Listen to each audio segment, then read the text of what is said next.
From bases like this one in East Anglia, on the east coast of England, came the many great American fighter planes that swarmed up into battle against the German Air Force in World War II.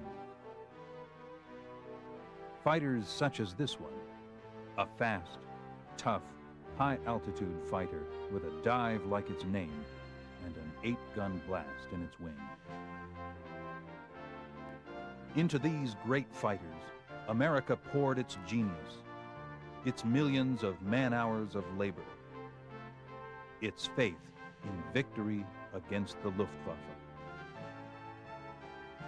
Into these fighters went the pilots who would set half the world free. These planes, these warbirds, came to rule the skies in World War II.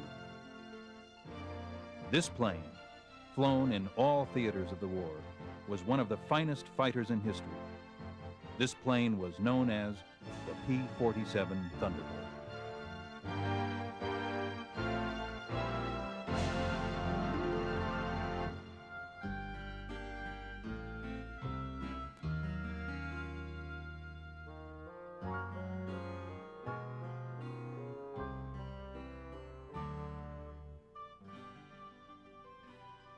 The P-47 Thunderbolt was originally designed for high-altitude interception, but was used effectively as both a ground attack aircraft and a bomber escort.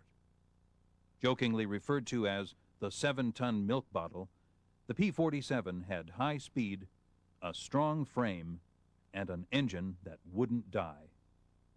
Some experts believe it to be the premier fighter of World War II. The P-51 has been virtually enshrined as America's finest fighter of the Second World War, and it deserves every accolade that it has received. But there was another very, very important airplane in our arsenal that we used in the European theater, and that was the P-47 Thunderbolt.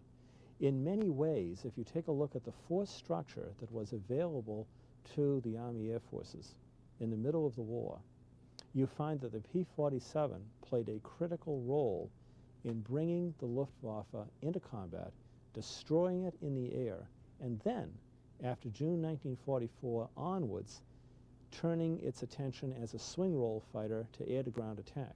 For example, the breakout across France, the operations of the Third Army against the Germans, the operations of the 12th Army Group under Bradley against the Germans were immensely helped by P-47s operating basically as close air support and battlefield air interdiction strike aircraft.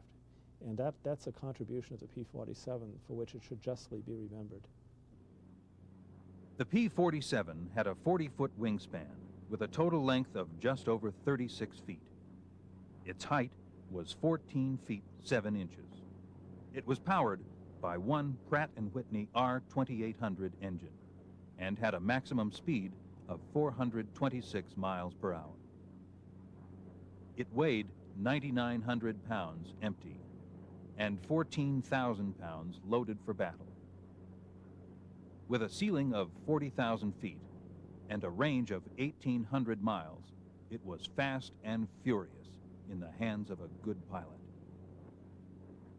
The big debate, of course, is which aircraft was the finest American fighter of World War II, the P-47 or the P-51. I think in terms of design elegance and design refinement, one would say the P-51. However, if one looks at the definition of a combat aircraft as a swing role fighter, an airplane able to do multiple roles, multiple missions, my money would be in the P-47. It was a remarkably fine flying machine. It was extraordinarily tough. It literally could take an amazing amount of battle damage. In part, this was because it had a radial piston engine, a so-called corn-cob engine. And because of that, it did not have the vulnerability that one would commonly associate with an inline-cooled, a liquid-cooled inline engine where you have a vulnerable radiator, vulnerable coolant lines, things of this sort, where a small hit can result in the complete destruction of an engine and the loss of an airplane. One of the real attributes that the P-47 had was its concentrated armament package. It had 8 50-caliber machine guns. When you take a look at the power of a 50-caliber round, in many ways, this round, of course, is a half-inch round. It has almost the impact of a 20-millimeter cannon. And the impact on aircraft, or for that matter, mechanized transport or things like that, from the concentrated fire of 850 calibers is devastatingly effective. It's just basically it does not allow the prey to escape. The prey will be at the very least badly damaged. An aircraft will be very, very badly damaged if it takes a burst from 850 caliber machine guns. So this enabled the P-47 to a very great degree to, in some cases, offset larger numerical encounters with German fighters, because a P-47 pilot getting a snapshot at an opponent would probably very easily destroy that airplane with a burst of fire, whereas the opponent may not be able to do the same to the P-47. If you take a look at German fighters, one thing that interests me, looking at German fighter development as opposed to American, is that Germany was so besieged by strategic bomber attack in the Second World War, both the British at night and the Americans by day, that increasingly they put larger and heavier and more powerful cannon on their aircraft. You went from the 20 millimeter cannon to the 30 millimeter cannon, for that matter. You had aircraft that had very awkward installations. They would have a 20 millimeter cannon firing through the propeller, and they might have two 30 millimeter cannon under the wings, and they might have two 50 caliber 12.7 millimeter machine guns, or 13 millimeter machine guns in the case of the Germans, firing through the propeller, things like this. What happened when you looked at these armament combinations is they would be very effective by if a fighter was closing on a relatively slow-moving bomber and could close to effective firing range where all 3 or 4 different kinds of weapons were bore-sighted on that bomber. But they were totally ineffective in fighter versus fighter combat. They were totally ineffective because the individual firing rate of those weapons tended to be very slow, and then you did not have really a single unifying ballistic track to all the bullets that were being fired. And as a result, you had situations in which a fighter could be exposed to a burst of fire from an aircraft such as a Messerschmitt 109 or an FW-190, and could basically, if you will, almost fly through the bullet pattern, or could evade the hits, or would take one hit out of 6 weapons fired at it from this aircraft at one time. The concentrated packages of 650 caliber machine guns or 850 caliber machine guns, looking at, say, a P-51 versus a P-47, or 420 millimeter cannon in the case of a Spitfire or something of that sort, actually, when you take a look at it, those were much more effective means of projecting power from the aircraft against an opponent. And they gave you a much higher, what we term P sub K, probability of a kill.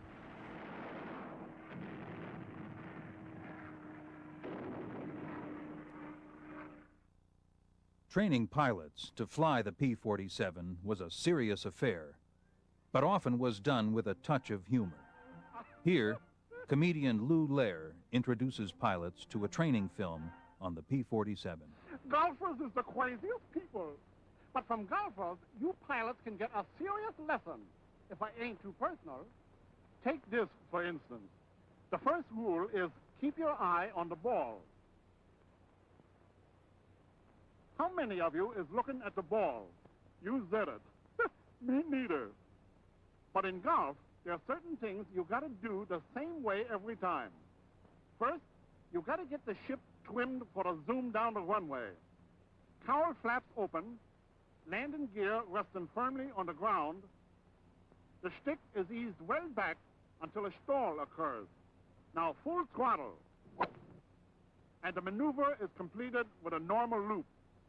For you newcomers' information, maneuver is not what you put on your victory garden to make your vegetables grow. Then comes the approach. The one that works best for me is, hiya, Toots. No, pardon me. That's a different game. I mean, to reach your objective successfully, and I know you alert pilots in the audience is now ready for tomorrow, you've got to follow an established procedure. Make the right way the only way. An established procedure is what a good golfer does as his second nature. What the professor was trying to say is that in flying the P-47, there's an established procedure to follow from the moment you approach the airplane until you turn it over to the crew chief at the end of the flight. Headquarters, 8th Air Force. General Doolittle is discussing fighter protection. The 8th Fighter Command. give fighter cover to targets and back from the target. It's desirable that we peel off as many fighters as possible to come down east of the Ruhr and strafe ground targets. The bomber plan. Timing, altitudes, strength, course, and targets reaches the Combat Operations Room at Headquarters 8th Fighter Command. Major General Kepner commanding. A field order goes out. 62nd Group P-47s will escort heavy bombers over enemy coast through target to limit of endurance. The machinery is set in motion. Now comes the briefing for the mission and everybody present. These Thunderbolt pilots are veterans of many missions, so the colonel gives them only the essentials. They are to escort the bombers to a target about 40 miles east of Mannheim, and then proceed to the strafing of airdromes north of Frankfurt. The pilots make notes on the backs or palms of their left hands. Intelligence warns them that they may expect considerable enemy opposition today. The Germans have brought in some 100 single-engine fighters. On the field, planes warm up. It's takeoff time for the Thunderbolts.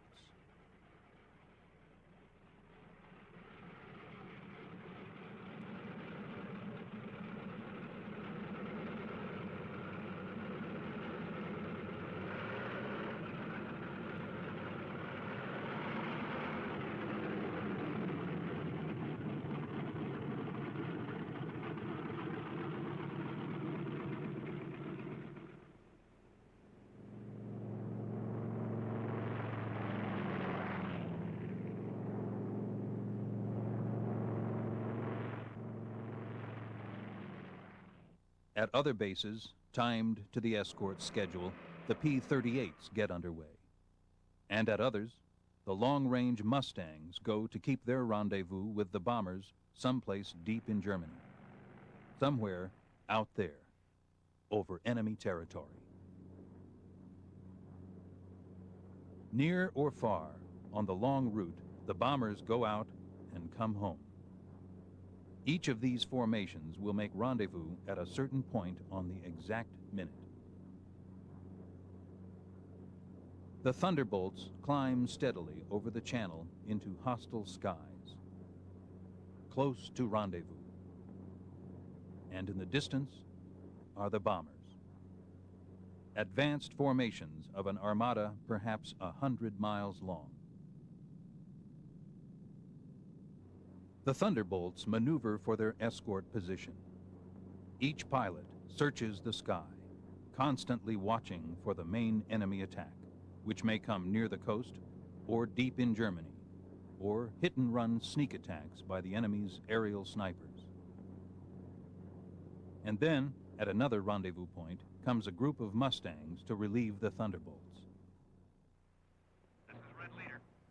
Okay, men, it's time to break escort. Mustangs coming in at 8 o'clock. The Mustangs far in the distance sweep the surrounding sky as they get ready to come in to take the places held by the Thunderbolts. One of the most important features of long-range fighter escort is this relay system. Because of the differences in bomber speeds and the need of much weaving, fighters used up their gas. Thus, the same group of fighters could remain with the bombers only 25 to 40 minutes out of a 6 or 8 hour mission, going and coming.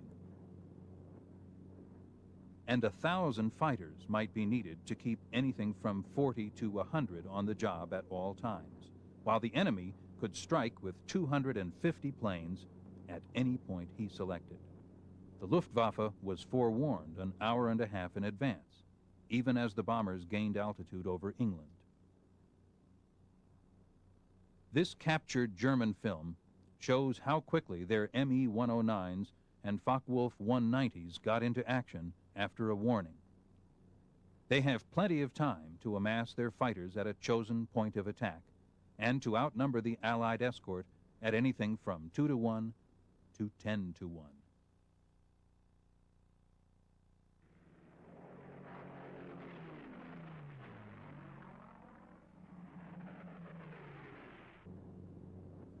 And then the engagement. P-47s protecting their bombers.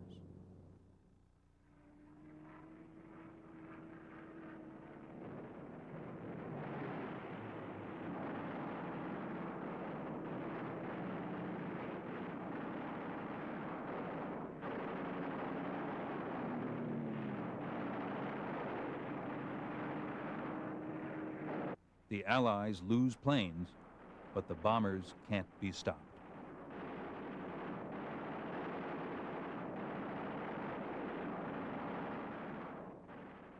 The Thunderbolts, often heavily outnumbered, engage the enemy all over the sky.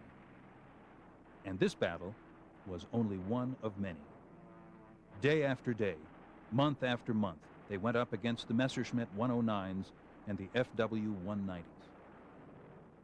These fighters knew one strategy: attack, attack, attack. 2 into 10, 6 into 50. They blocked the enemy's mass assaults until the Allied victory column soared at the rate of 4 to 1. If a missed rendezvous or other misadventure, due usually to blinding weather, prevented fighter protection somewhere, the bombers suffered heavy losses. But no American fighter ever failed them because of enemy odds, however great.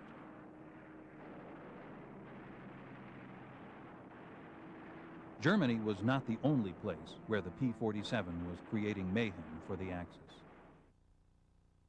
Perhaps no campaign was a greater triumph for the Thunderbolt than Italy in 1944. The P-47 changed the map of Italy from the air. It was said that Italian trains ran on time. Not these. This is what the Thunderbolt did to the face of Italy. Think back to what it must have been like to fly these magnificent warbirds over war-torn Italy. Imagine that you are there. Alto Air Base, Sunday morning.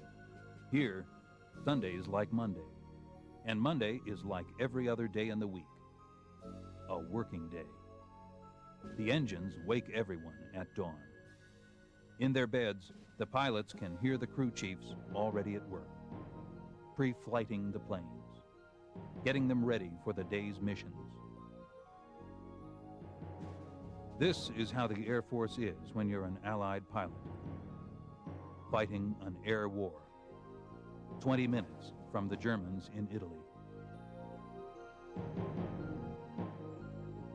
They get used to it. They've been washing out of their helmets since July '42, from the Holy Land to Africa, across the desert, Egypt to El Alamein, to Libya and Tunisia, 1,300 miles. The pilots moved when the infantry moved. Sicily and Italy, 58 moves in 2 years. Now, Corsica. These are the best conditions they ever had.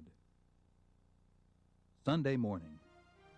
For the 57th Fighter Group, 3 squadrons, 1,000 men. Another day begins at Alto Air Base. Home sweet home for this air crew, and has been for some time. Good steel mat runway, 150 by 6,000 feet. Tower call sign is breakneck. Lots of jokes about that. They share the field with a French fighter group.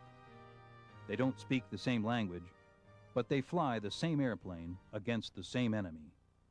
Each lost a man yesterday. Each pilot has an escape kit that includes enemy money and instructions on how to get you back through the line just in case. The commander tells them about their target. He doesn't have to go into great detail. They do this every day. Sometimes 2 or 3 times a day. The commanders upstairs plan the war.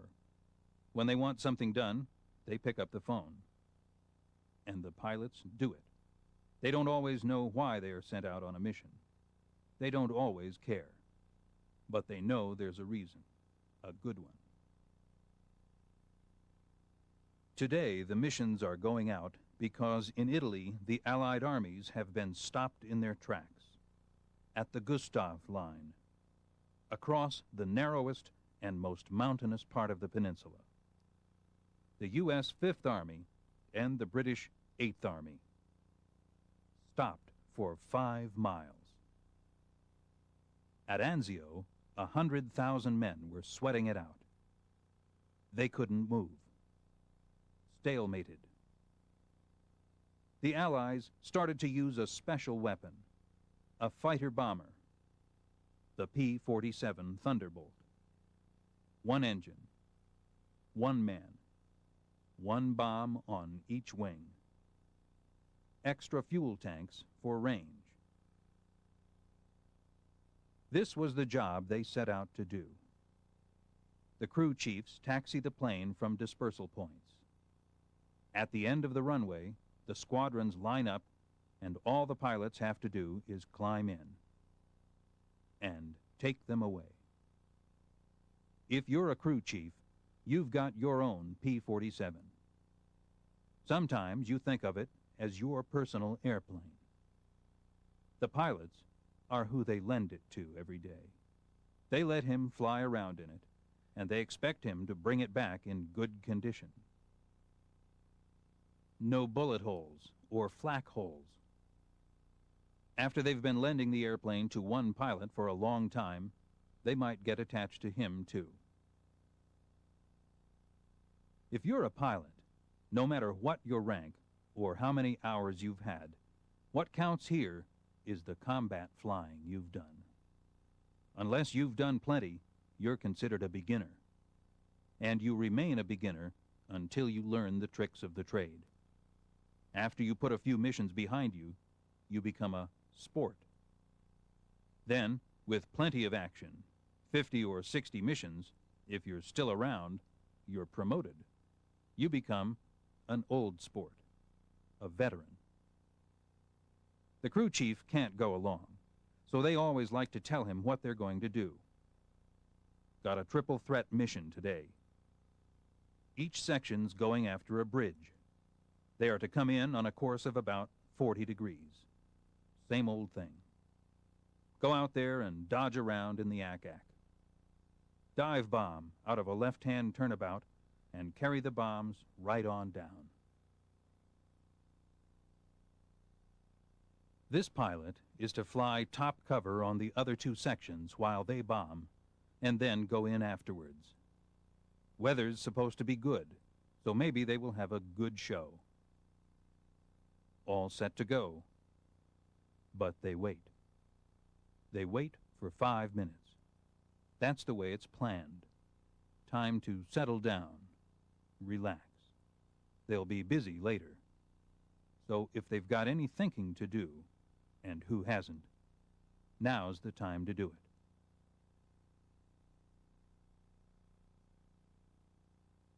The Thunderbolt's a heavy airplane.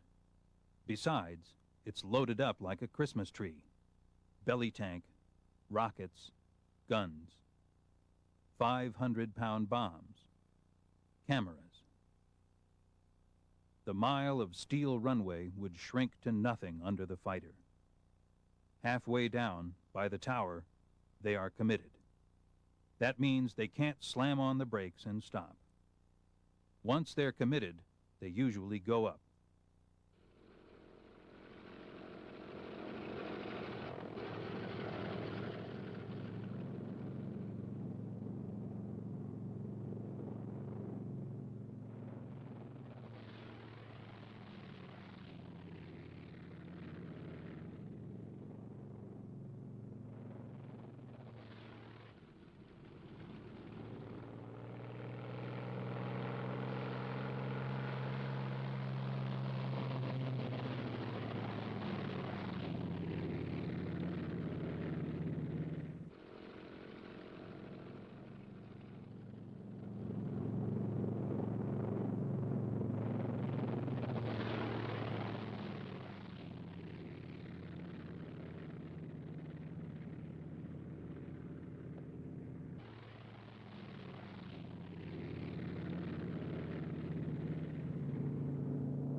the squadron is airborne.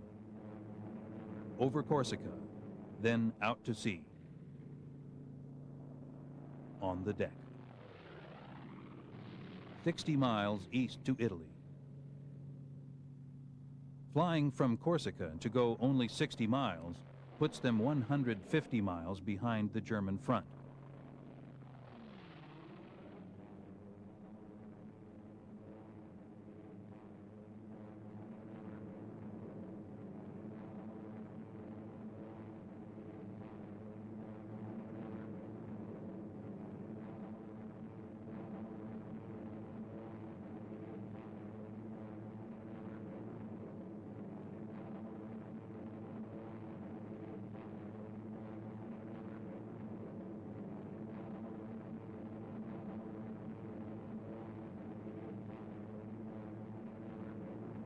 Getting close. Start looking for the target. Stuck down there in one of those ravines. All look alike. Wingman, ease back. Keep the formation spread out. There's a checkpoint. That road. Follow it down to the river.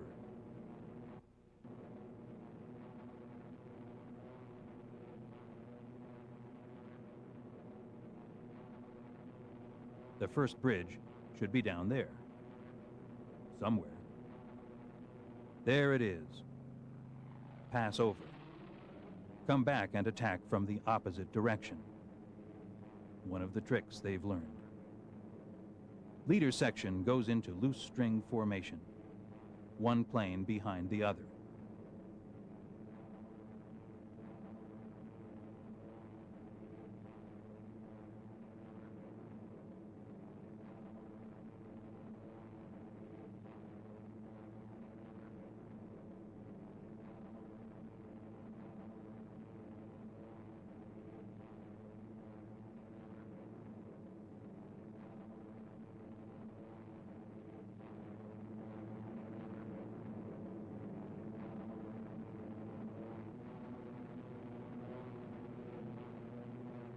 Last man goes in. No bomb sight for the P-47. Pilot does his own aiming. Bomb bursts. Couple of misses. Direct hit. Hope their aim is good. Drop your bombs. Pull out. They black out for a second. Blood drains from the head. They are young, so it comes back fast. They're all right now. Leader section reforms. Top cover.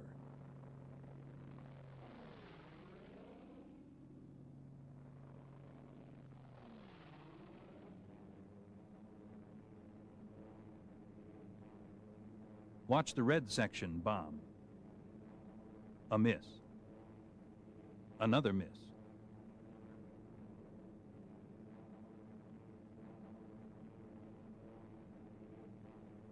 A hit.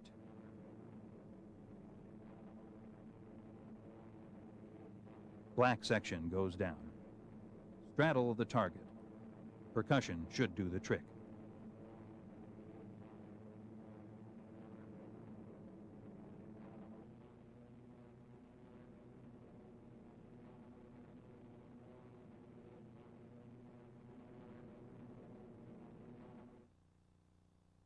No more bombs.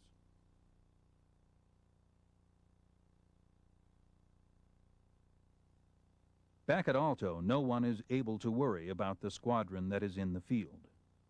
The next squadron is taking off.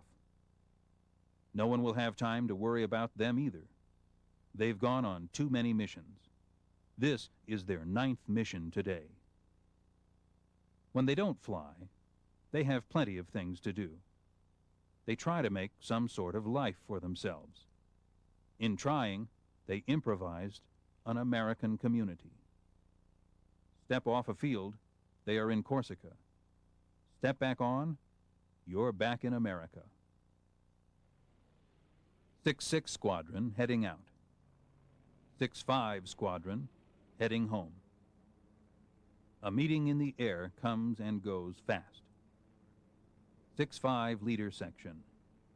One plane light. When they reform after strafing, they noticed it. Nobody saw it happen.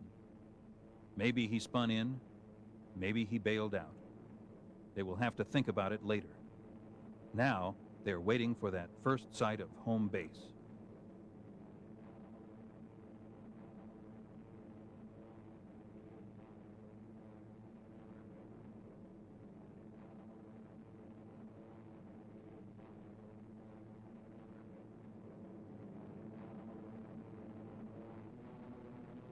They are very close now.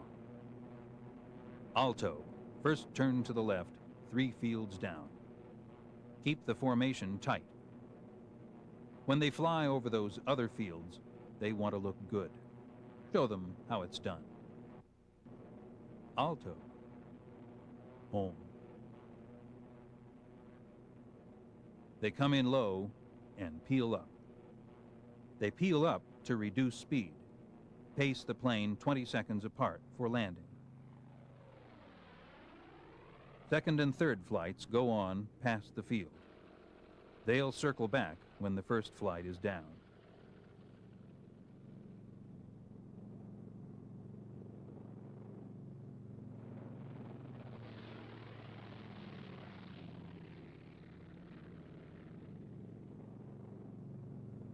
Drop your gear.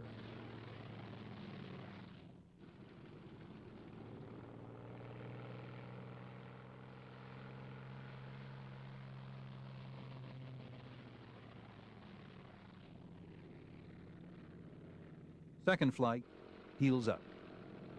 Third flight will circle again. This is all the flying the ground crew sees. The pilots like to give them a show. Sometimes they're tired and hit the ground hard.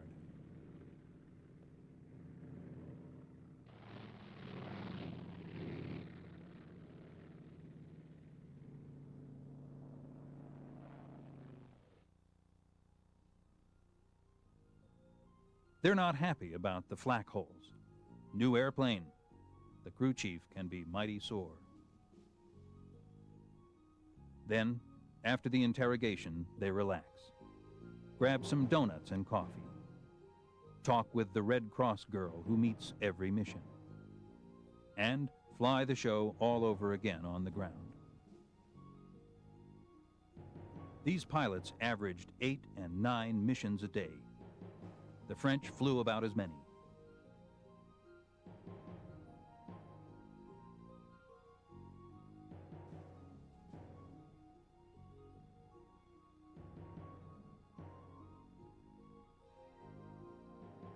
It was good to look up and watch them go by.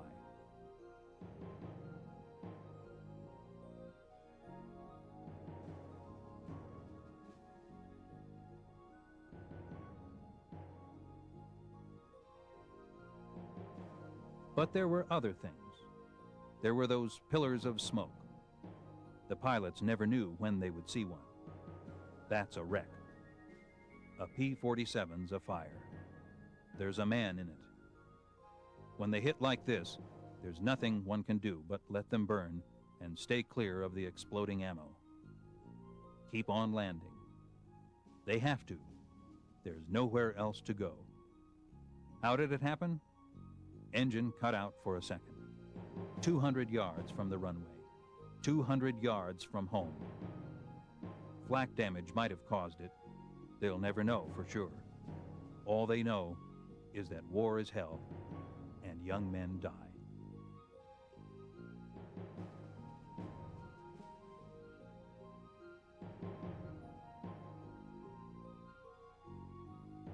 They kept up the pressure.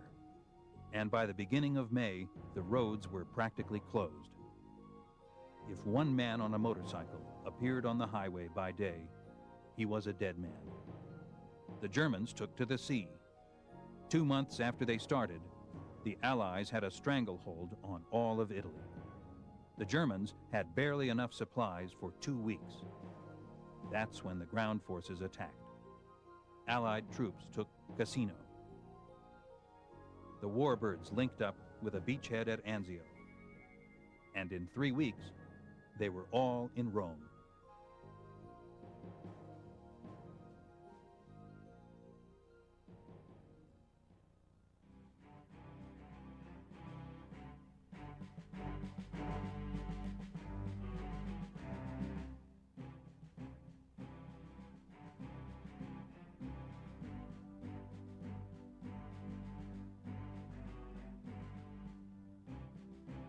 The men on the ground pushed north. And as they moved up, they saw what had been done to help them. 10,000 enemy vehicles destroyed or damaged.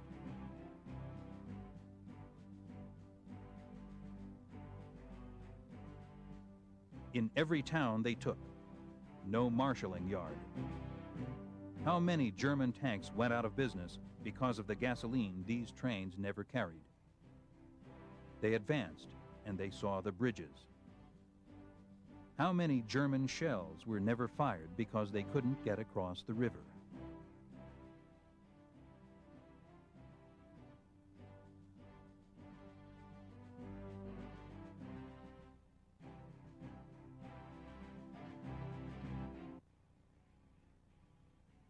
The ground forces exploited their breakthrough and moved quickly throughout the country. Almost 250 miles in one non-stop offensive. The ground forces won a battle, but they still had a war to fight.